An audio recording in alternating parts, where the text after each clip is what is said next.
One of the great mysteries in Westeros and the known world is the power of prophecy. Coming in various forms such as dreams and fire visions, prophecy can be accurate in many cases, though often difficult to immediately interpret. There are some who believe the ability to see into the past, present, and future is inherited through bloodlines, possibly from magical ancestors such as the Valyrians or children of the forest, while others associate the visions with gods and religions.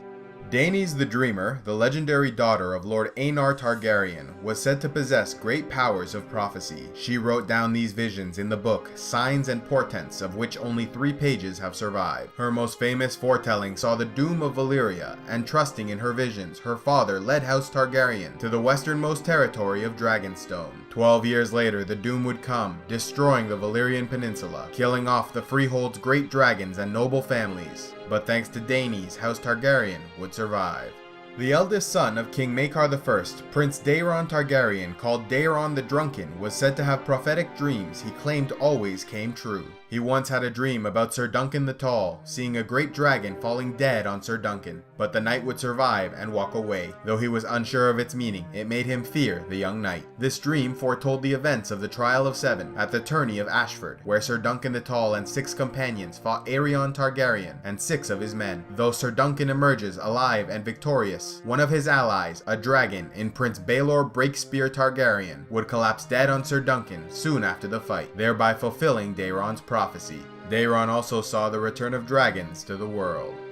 Daemon Blackfyre II, who launched the short-lived Second Blackfyre Rebellion, also claimed to have prophetic dreams. He foresaw the death of his elder brothers Aemon and Aegon during the First Blackfyre Rebellion. He also saw Sir Duncan the Tall entering the Kingsguard, and foretold of the birth of a dragon at the Castle of White Walls. All of his prophecies came true, though the dragon born at White Walls was not an actual dragon, but a metaphor representing the rebirth of young Aegon as a Targaryen prince, with his actions at the tourney of White Walls. Prince Aegon would grow up to become King Aegon V.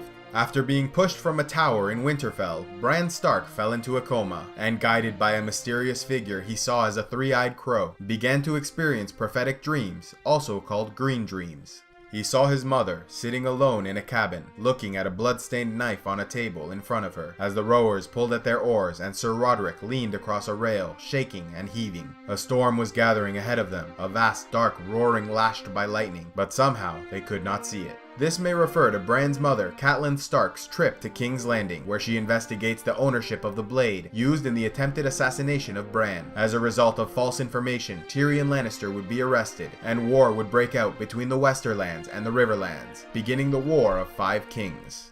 He saw his father pleading with the king, his face etched with grief. He saw Sansa crying herself to sleep at night, and he saw Arya watching in silence and holding her secrets hard in her heart. There were shadows all around them. One shadow was as dark as ash, with the terrible face of a hound. Another was armored like the sun, golden and beautiful. Over them both loomed a giant in armor made of stone, but when he opened his visor, there was nothing inside but darkness and thick black blood. This vision may tell of Lord Eddard Stark's lament for the order of the assassination against Daenerys Targaryen, as well as the reactions of Sansa to the death of her direwolf lady, and Arya's reaction to the death of her friend Mycah. The shadow with the face of a hound is likely Sandor Clegane, while the shadow with the golden armor is likely Jaime Lannister. Lastly, the armored giant with black blood is likely Sir Robert Strong, formerly Gregor Clegane. He lifted his eyes and saw clear across the narrow sea to the free cities and the green Dothraki Sea and beyond. To Vase Dothrak, under its mountain, to the fabled lands of the Jade Sea, to Ashai by the shadow, where dragons stirred beneath the sunrise. Here Bran sees far to the east, to the mysterious lands of Ashai, where dragons once may have lived, and where some believe they may still linger. Finally, he looked north. He saw the wall shining like blue crystal, and his bastard brother Jon sleeping alone in a cold bed, his skin growing pale and hard as the memory of all warmth fled from him. This may be a vision of Jon Snow in the ice cell, or possibly a reference to his death after the betrayal of his brothers. "Now you know," the crow whispered as it sat on his shoulder. "Now you know why you must live, because winter is coming."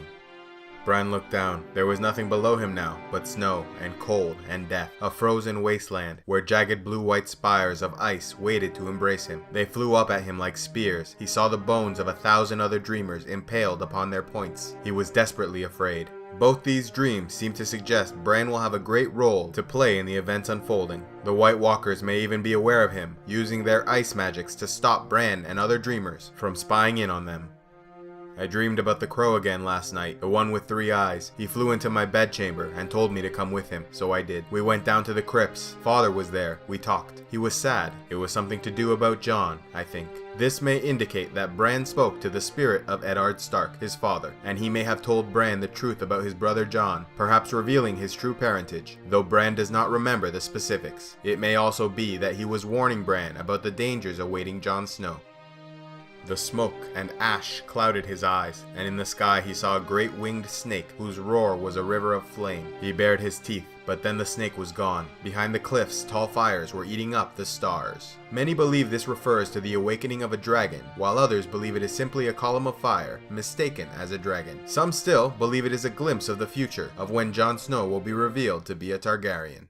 As a child, Jojen Reed, son of Lord Howland Reed, nearly died of grey water fever. It was at this time he was visited by a 3-eyed crow, and ever since has had green dreams, able to accurately predict the future. He has even foreseen his own death, knowing when and how it will happen. In one of his dreams, he saw the 3-eyed crow attempting to free a chained wolf. When Lord Howland learned of this, he sent Jojen and his sister Meera Reed to Winterfell. After pledging the support of House Reed to the Starks, Jojen and Meera befriend Bran and encourage him to follow his dreams north of the wall to find the 3-eyed crow. To convince Bran, he informs him of his specific visions to prove the truth of his abilities. You were sitting at supper, but instead of a servant, Maester Luwin brought you your food. He served you the king's cut off the roast, the meat rare and bloody, but with a savory smell that made everyone's mouth water. The meat he served the Freys was old and grey and dead, yet they liked their supper better than you liked yours. This seems to refer to the Battle of Oxcross, when Maester Luwin delivered the news of Robb Stark's victory and the death of Sir Steveron Frey, heir to House Frey, who died from a wound taken in the fighting. Although this should have been good news for Bran and ill news for the Freys, Bran was concerned that the battle was largely irrelevant, as only the defeat of Tywin Lannister could truly bring victory, while the Freys at Winterfell were largely unconcerned about the death of their relative, more excited about the possibility of a new heir to House Frey.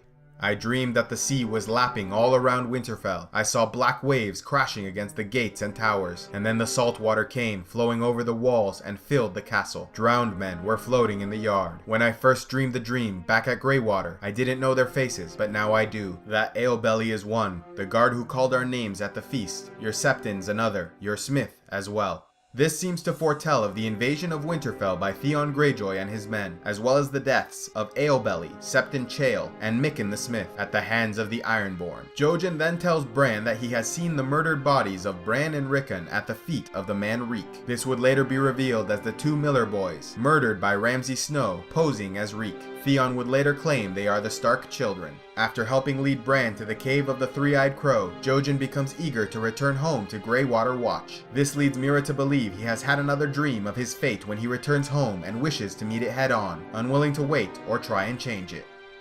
The wolves will come again. I dreamed it. With this, Jojen seems to reveal that the Starks will one day return to power in the north.